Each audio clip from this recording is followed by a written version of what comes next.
قاعده 156 دلایل اثبات صراط. آیا صراط در قرآن و سنت ثابت است؟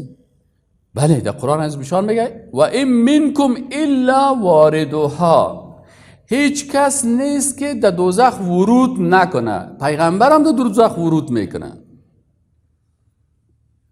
نبیین، صدیقین، شهدا، صالحین کلشان ورود میکنن. میفهمیم فرق از بین ورود و دخول، این فرق باید بفهمیم.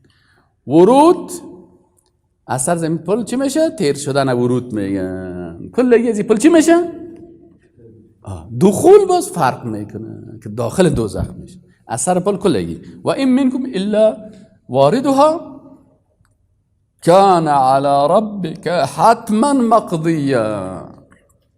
حتما این کار صورت میگیره.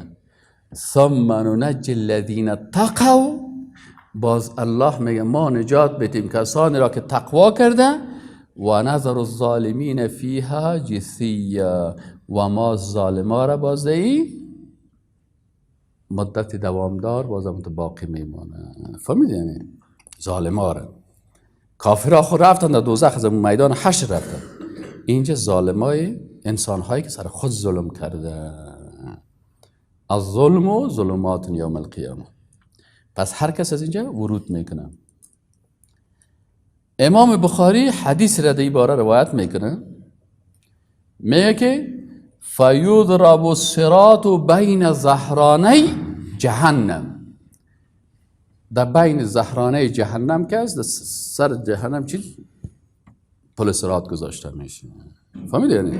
پل صراط سر جهنم میشه. رسول الله چی میگه؟ فاکون اول من یجوز من الرسل به امته. میگه اول من هستم که به همراه امتم از صراط چی میشیم؟ تیر میشیم. اول الله حفظ کن. ولا یتکلم یومئذ احد الا الرسل. دی پل صراط دیگه کلگی وضعیتش خراب است، گپ زدن نمیتونه الا الرسل. تنها کی گپ زدن میتونه در صراط؟ پیغمبران. و کلام الرسل، و سخنای پیغمبران چی میگن؟ دیگر گپ زدن نمیتونه، آنها بسته است دیگه. فهمیدین؟ و کلام الرسل یومئذ اللهم سلم سلم، اللهم سلم سلم.